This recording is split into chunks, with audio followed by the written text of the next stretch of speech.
Assalomu alaykum hammaga. Bugun yana bir bor modul 2 darsni, xudo xolasa modul 1 2 darsni ko'rib chiqamiz. Xo'sh, BIM atamasi, BIMning tushunchasi, BIM nima, ta'rifi, mohiyati, tushunchalar haqida bugun ko'ramiz. Xudo xolasa 18 ta prezentatsiya orqali. O'tgan darsda biz CAD haqida gapirdik. U chiziqni chizadi. Eng konkret savol. Modul 1 va birinchi darsdagi 90 metr kvadrat kvartiramizda bitta devorni oling. CADda bu devorni ikkita parallel chiziq xolos, lekin agar men sizga bu devorni nima ekanini ham bilsam desamchi, uning qalinligi 250, material g'isht, og'irligi taxminan 450 kilogramm metr kvadrat. Yong'inga chidamli darajasi E90, narxi kvadrat metrigacha 180 ming so'm. Ma'no shu: Building Information Modeling. Bino haqida ma'lumotlarni modellashtirish. Diqqat qiling, so'z markazida information ma'lumot turibdi. Chizma emas. E'tibor qarating shu gaplarga. Tak. Birinchi xato. BIM bu shunchaki 3D dastur yoki agar dastur yo'q akalar. Agar siz shunchaki 3D shakl chizsangiz, unga hech qanday ma'lumot, material, narx, ishlab chiqaruvchi biriktirmasangiz, bu hali ham CAD, faqat 3D CAD xolos deyiladi. Ya'ni prosta tak obyekt o'zi bor, lekin ichida obyektingizga tegishli bo'lgan har bitta modelda ma'lumotlari berilmaydi. Bu degani faqatgina 3D CAD degani. Ya'ni AutoCADda ham xuddi modellashtirish degan narsa joyi bor, lekin u ma'lumotlari bo'lmaydi hozirgidek. Misol uchun devorda o'tgan safar ko'p gaplashganmiz-ku, ma'lumotlari bor. Misol uchun kvadrat metri, kubasi, qanaqa devor, yong'inga chidamli, chidamsiz, narxi, shunga o'xshagan ma'lumotlar kiritilgan bo'ladi. AutoCADda esa, ya'ni 3D CAD orqali ko'tarilganda bo'lmaydi va kiritib ham bo'lmaydi. Tushunishlik uchun. Ya'ni ikkalasi ham 3D, lekin ma'lumot bo'lmaganligi uchun bo'lsa, AutoCADga ham kiritib qo'ysa-chi degan tushuncha ham keladi-da. O'sha paytda yo'q, kiritib bo'lmaydi. AutoCADda kiritish joyini o'zi yo'q. Ma'lumot, ya'ni 3D obyektga ma'lumot kiritishni o'zi yo'q. Ya'ni devor chizaman desangiz, oddiy chiziq yoki modellashtiraman desangiz, faqatgina oddiy nimasi bo'ladi? Bo'sh obyektni ko'tarasiz. Uning ichida ma'lumotlar kiritilmaydi. Xo'p. Ikkinchi xato, BIM bu Revit degan tushuncha. Ko'pchilik o'ylaydi haligacha BIM bu faqat Revit deb. Sababi nimaga? Hamma yoqda Revit haqida gapirishadi. Shuning uchun hamma yoq Revit bo'lib ketganiga, u Revit bilan BIMni bitta narsa nima qiladi, ajratadi. BIM bitta narsa deb tushunishadi, bo'ldi. Yo'q akalar. BIM texnologiyasi amalga oshiruvchi hamma dasturlar, BIM dasturlar hammasi ArchiCAD, Tekla Structures, Vectorworks ham BIM dasturida ishlaydi. Ularning barchasi bir xil falsafaga, ma'lumotga boy parametrik modelga asoslanadi. Faqat interfeys va bozor segmentiga farq qiladi. Ya'ni tushunchalar uchun oddiy qilib tushuntirishga harakat qilaman. BIM faqat Revit emas. BIM bu xuddi texnologiya deb ko'ringlar. Misol uchun oddiygina devor bo'yashni texnologiyasi bor. 2-3 qavat qilib bo'yash kerak. Misol uchun birinchi sloyni qilganingizdan keyin kutishingiz kerak. Undan keyin 15 minutdan keyin yana ikkinchi sloy qilishingiz kerak. Bu texnologiya. Lekin nima bilan sepishingiz bu dasturlar. Ya'ni Revit, ArchiCAD, Tekla Structure, Vectorworks bu dasturlar. Uni cho'tkada bo'yab chiqasizmi yoki alohida o'zini apparati bo'yicha bo'yasizmi? Bu sizga bog'liq bo'ladi. Tushunarli? Texnologiya bor, o'shana. Tak. 3-xato, BIM faqat katta loyihalar uchun ishlatiladi. Yo'q akalar. Bizning loyihamizda ham, xudo xolasa, 90 metr kvadrat kvartira rekonstruksiyasidan ham BIM foydali. Masalan, kichik loyihalarda ham albatta oshirsa bo'ladi. Aksincha juda kichik loyihalarda juda ham optimallashtirilgan, juda tez bo'ladi ishingiz. Misol uchun kimdir kichik loyihani ham AutoCADda uzog'i misol uchun 2-3 kun ketsa, BIMda, ya'ni aniqrog'i misol uchun biz o'rganadigan Revit dasturida ancha tez bo'ladi. Ya'ni 1 kun, 2 kun degan joyi yo'q. Misol uchun u 3 kunda qiladigan bo'lsa, siz 1 kunda qilishingiz mumkin. Yokida 10 soat, 15 soatda qilishingiz mumkin. Ya'ni 8 soatda ham qabul qilib bo'lishingiz ham mumkin. Chalg'imasdan agar 100% natija bilan ishlaydigan bo'lsangiz. BIMning 3 ta ustuni bor. Model, geometrik shakl, hammada avtokadda ham bo'lgandek, devorning o'zi. Ya'ni misol uchun devorning o'zi bo'lsa. Ikkinchisi ma'lumot. Har bir elementga bog'langan xususiyatlari bo'ladi. Ya'ni materiali, narxi, koeffitsiyenti, shunga o'xshagan narsalar. Uchinchisi jarayon. Bu ma'lumot loyiha davomida yaratish, boshqarish va uzatish tartibidir. Masalan, arxitektordan konstruktorga, konstruktordan pudratchiga boradi. Xuddi shu shaklda. Tak. Birinchi slaydimizni ko'rib turgansizlar. Bugun dars rejasida ko'rib turibmiz. Birinchi slaydda BIM tarifi va so'zining tuzilishi, Building Information Modeling har bir so'zining ma'nosi. Buni gaplashib o'tdik hozir. BIM bilan gaplashdik. Bino haqida slaydlarni o'tkazish esimdan chiqib qolibdi. Farq va ma'lumotlar.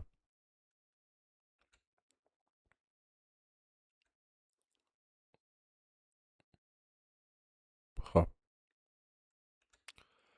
BIMning 3 ta buni ham gaplashdik hozir. Tak. Endi 3 to'plamda birinchi slayd orqali ko'rsataman. 3 so'zning alohida ketma-ketligi bo'yicha bitta devorda obyekt, unga bog'langan 15-20 maydon, yo'q, bu boshqa narsa ekan, uzr. Xo'p, birinchisi ko'rib turibsizlar, model, jarayon, ma'lumot. O'rtada BIM turibdi.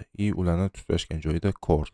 Ya'ni ma'lumotlarning hammasi shu joyda, ya'ni model, ma'lumot, jarayon hammasi uchalasi birgalikda BIM tug'iladi. Bu ancha yaxshi texnologiya. Ya'ni geometrik modellarning hammasini ma'lumotlari bo'ladi. Misol ish jarayonida qancha ishlatganingizga qarab ma'lumotlar ham 3D ko'rinish orqali ham ma'lumotlar asosida ma'lumotlar ham ko'payib boradi. Ya'ni bu degani, misol uchun 40 lik devoringizda 1 metr tizsangiz, 1 metrga necha kvadrat ketadi, necha kubik ketadi, jadvalda tayyor chiqib turadi avtomatikda. Va 3D orqali ham ko'rib tura olasiz. Plan orqali ham ko'rib tura olasiz. Razrez orqali ham ko'rib tura olasiz.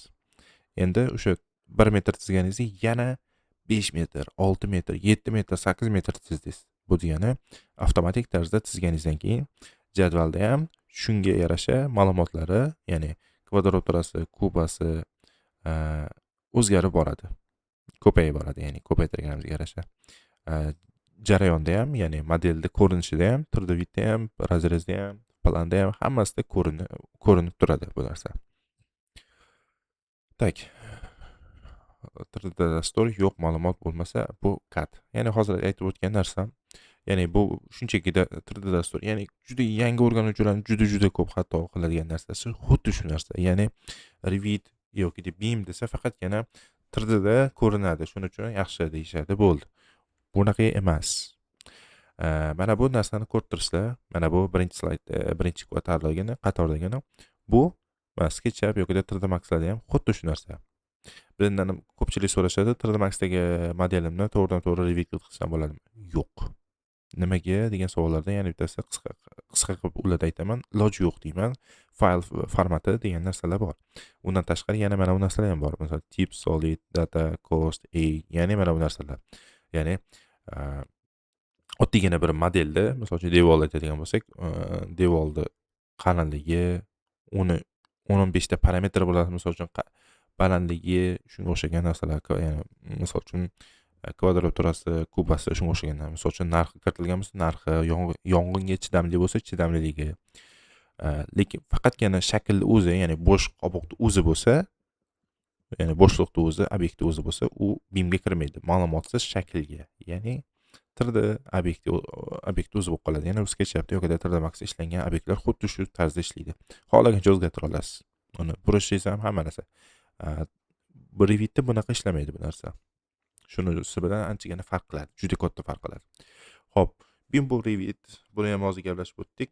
Ya'ni faqat mana bulardan Vectorbox, Tekla, ArchiCAD, Revit degan tushunchalardan faqat yana Revit degan tushunchadan tashqari yana boshqa dasturlar ham borligini. Undan keyingisi BIM faqat loyihalar uchun. Ya'ni mana hozir aytgan narsam yo'q. Hozir biz keyingi bloklarimizda albatta 90 metr kvadratli kvartirani loyihasini ko'rib chiqamiz. Shuning uchun bu narsa aytilgan. Bu yog'i faqat pulli darsda keyingi moduldan ancha professionalniy bo'ladi. Ular yopiq modulda bo'lib o'tadi. Vazifa demontaj qilingan devorning umumiy hajmini 3 metr kvadratini, ya'ni kubasini hisoblang degan. AutoCAD yoki boshqa dasturda qiladigan yoki qo'lda chizadigan bo'lsak, misol uchun AutoCADda deyilgan bu yerda. AutoCADda misol keltirilgan. AutoCADda bo'lsa, qo'lda hisoblash kerak bo'ladi. Ya'ni sizda juda ko'p devorlaringiz bor. Har bittasini demontaj qilib chiqishingiz kerak. Ularni demontajini kvadraturasi bilan, kvadraturasi hajmini o'zini, ya'ni kubasini o'zini hisoblab chiqishingiz kerak. Bu degani kamida 1-2 soat vaqt ketadi. Endi obyektingizdagi katta kichikligiga qarab endi albatta. Endi BIM texnologiyasi orqali tekshiramiz. BIM texnologiyasi orqali faqatgina obyektga o'sha berilgan, misol uchun chizilgan devoringizda bittagina tugma orqali yokida tanlab turib demontajga o'tkazib qo'ysangiz bo'ldi. Shuni o'zi hal qilib qo'yadi. Spesifikatsiyadan o'zi avtomatik tarzda chiqarib ola olsak bo'ldi. Ya'ni chiqarib olish muammo emas bo'ldi. Dastur har doim hisoblab turaveradi uni, qancha hisoblayotganligini. Faqatgina o'sha hisoblayotgan narsasini prosta jadval sifatida chiqarib olishimiz kerak bo'ldi. Shuni o'zi, ya'ni Schoology, ya'ni tayyor natijani olish imkoniyatini beradi bizga. Keyingisi mana 3 ta ustun bitta kvartirada ko'ramiz. Misol uchun 90 metr kvadratida 3 xona, 12 ta devor rekonstruksiyasi loyihasida. Birinchi xona, ikkinchi xona, oshxona, sanuzel bor. 12 ta devor obyekti, har birida 3 ta shakl, umumiy uzunlik 42,8 metr, balandlik 270 ta, qalinlik 80-250 da mavjud. Ikkinchisi ikkinchi ma'lumot har devorda material qalinligi, ya'ni yong'inga chidamligi, narxi, demonlash, ya'ni demontaj qilish, filtr demonlash qilish 3 ta devor. Umumiy hajmi esa 194 metr kvadrat, og'irligi 873 kilogramni tashkil etadi. Jarayon: ko'p foydalanuvchi bir model arxitektor, konstruktor, pudratchi arxitektor devorni belgiladi, konstruktor yukni tekshiradi. Pudratchi hajm va narxni avtomatik oladi. Ya'ni tushunganinglardek, mana 3-qismida bir vaqtni o'zida misol uchun arxitektor faqatgina misol uchun mana bu qizil bilan belgilangan devorni o'zini demontaj qildi va to'g'ridan to'g'ri konstruktorga, quruvchiga ma'lumotlar kelib tushadi. Совместный работада ko'rinadi, lekin oddiy haqida bu ko'rinmaydi bu narsa. Ma'lumotlari beriladi birdaniga. Ya'ni mana shu joyda devor buzilyapti. Konstruktor konstruktiv qismlarni ko'rib chiqadi, ya'ni yukni tekshiradi, qancha yuk olib tashalyapti yoki qancha yuk tushadi, shularni hammasini ko'rib chiqadi. Quruvchi esa qancha pul hajm bo'lishini, ya'ni bilasizlar, qurish pulli bo'lganidek, buzish ham pulli. Buni qancha kubba buzilganligini so'mga, ya'ni o'zimizning pulga chaqib oladi o'zi. Keyingisi metodologiyani standart tasdiqlaydi. BIM shaxsiy fikr emas, u xalqaro standart va vendorlar va shunday ta'riflaydi. Ya'ni ISO 19650 xalqaro standarti, ya'ni BIM jarayoni ma'lumotlarni almashish va boshqarish tartibini rasmiy ravishda tartibga soladi. Ya'ni information management, ya'ni ma'lumotlar boshqaruvi 3D geometriyasi emas. Tushunishli uchun Autodesk, Revit, Navisworks, BIM 360 ishlab chiqaruvchisi. Ya'ni 3D Max, AutoCAD hammasini ishlab chiqaruvchisi. Revitni ishlab chiqaruvchisi boshlagan, lekin yaratuvchisi, ya'ni ishlab chiqaruv boshidan kelib chiqishmagan. Qachon 17-yilmi yoki 7-yildami sotib olishgan Revitni o'zini. Autodesk BIMda loyihalash va qurilish boshqarishni yaxlit jarayon sifatida targ'ib qiladi. Nafaqat dastur, balki ish uslubi ga kiradi. Ya'ni single source of truth degan ya'ni bildiradi. Ya'ni bitta ma'lumot manbai ko'p foydalanuvchida. Bitta ma'lumotni o'zgartirsangiz, ko'p foydalanuvchilarga, quruvchiga, smetchga, arxitektor, dizayner, quruvchiga ma'lumotlar kelib tushadi deganligini bildiradi. Keyingisi, deraza uchun 8+ ma'lumot maydoni yozing. Misol uchun bitta qurilish elementini masalan deraza tanlang va uning uchun kamida 8 ta mumkin bo'lgan ma'lumot ro'yxatini yozing. Misol uchun material, narxi, radius koeffitsiyenti, kafolat muddati, o'lchami, ishlab chiqaruvchisi, montaj sanasi, rangilar. 8 ta misol uchun ko'ryapsiz. Bonus 9-si Sh koeffitsiyenti, ya'ni shovqin izolyatsiyasi detsibelda yong'in reytingi bo'yicha IFC Classic yokida IFC Suite Installer nomi replacement cyclemi yili bo'yicha individual ravishda daftaringizga yozing. Keyingi juftlikni tekshiramiz dedi. Misol uchun bitta devorda oynani o'zida shuncha ma'lumotlarni ko'ryapsiz. Bunaqa ma'lumotlar odatiy AutoCAD yoki boshqa loyihalar aytganda bunaqa ma'lumotlar berilmaydi. Yoki berilsa qo'shimcha vaqt talab etadi. Bu yerda esa unaqa emas. Ko'pincha hozirgi paytda ham, ayniqsa BIM texnologiyasi kirib kelgandan keyin butun dunyo bo'yicha xuddi shu shaklda hamma modellarni bilasizlar, AutoCAD yokida 3D Max uchun modellar to'lib yotibdi, lekin hozirgi paytda Revit uchun modellar ancha kam. Chunki dunyo ham shuningdek MDH davlatlari ham Revit dasturiga, BIM texnologiyasiga sekin-asta o'rganishib kelishyapti. Shu bois modellarni hozirgi paytda sekin-sekin o'tib boshlashyapti. Keyingisi tekshiring o'zingizga 4 ta savol. Har biriga og'zaki yoki yozma javobda konkret raqam misol talab qilinadi. Ya'ni bu sizlarga vazifa desam bo'ladi. BIM nimaning qisqartmasi. Ya'ni 3 so'zning yozing va har birini ma'nosini jumlada tushuntiring. Kutilgan javoblar. Endi uni yozmassiz. Xo'p, ikkinchisi BIMning 3 dan ustunini ayting. Har biriga kvartira misolda keltiring. Har bir nomi, kvartiradagi konkret ko'rinishini ayting. Tushunarli? Pastda yozilgan yozuvga qarab aytmang yana. Prosta tak o'zingiz uchun tekshirib olish uchun, chek-list uchun shunaqa qilingan, lekin unaqa qilmang. Uchinchisi, Revit va BIM orasidagi farq nima? Konkret misol bilan tushuntiring. Yana ikkita BIM dasturi nomini ayting. Aytmayman, sizlar aytasizlar. Tak.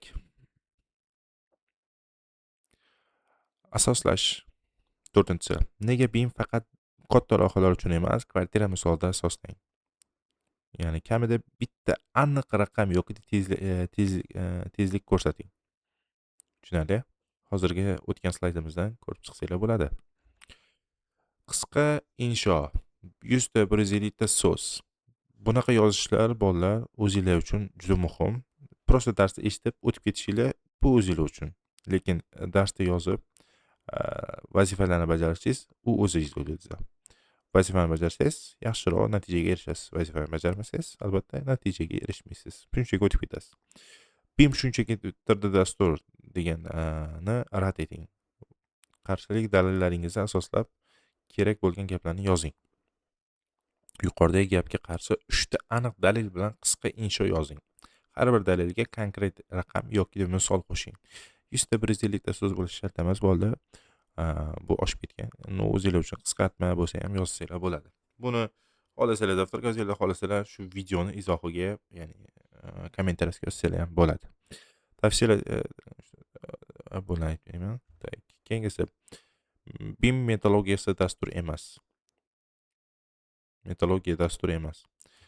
Bitta devor 15 ta 20 ta ma'lumotni saqlaganda bu BIM. Ma'lumot yo'q, bu hali ham CAD. Ya'ni faqat 3 ta o'lchamli. Bu qisqa qilib aytilgan, ya'ni slayddan to'liq slayddan qisqa qilib aytilgan. Bir daqiqada tushuntira olmayman bu narsalarni, shuning uchun Instagramga emas, aynan YouTube'ga qo'yyapti bunaqa darslar. Ya'ni tushunishingiz uchun ichida ma'lumot yo'qmi? Bo'ldi. Bu faqatgina CAD. Tushunarli? 3D obyekt o'zi. Unda na kategoriya, na misol uchun hajmi bo'yicha, nomi bo'yicha, ishlab chiqaruvchi bo'yicha ma'lumot yo'qmi? Bo'ldi, u BIM emas. 3 ta ustun, model, ma'lumot, jarayon. Uchalasi kerak. Bittasi yo'q bo'lsa, hali ham to'liq BIM bo'lmaydi. Model ham, ma'lumot ham, jarayon ham birgalikda bo'lishi kerak. Mijozga natijani ayting. BIM dasturini emas, demontaj hajmini bir soniyada xatosiz hisoblab beramiz va aniq va ishonarli deb ayting. Ya'ni boyaga aytib o'tgan demontaj bittagina kichkinagina misol orqali tushuntirildi bu. Ya'ni bitta demontaj bitta soniyada yo'qotdingiz, bittada spetsifikatsiyada bittada chiqdi, 3D ko'rinishda ham bittada ko'rindi, ikkitada ham ko'rindi. Bu juda yuqori aniqlik bildiradi. Ish jarayonini juda tezlashtiradi. Bu esa klientlarga, ya'ni mijozlarga anchagina qulaylik beradi albatta. Keyingi darsda Xudo xolasa CAD vs BIM raqamlar to'g'ridan-to'g'ri solishtiramiz. Ya'ni CAD bilan BIM texnologiyasini raqamlarda to'g'ri solishtirib ko'rib chiqamiz Xudo xolasa. Hozircha faqat shular muhim xulosalarni aytib o'tdim. Konspektlarni aytib o'tdim Xudo xolasa. Hammalarga rahmat, charchamanglar, keyingi darsda ko'rishguncha. Hammalarga rahmat. Like bosish esdan chiqmasin.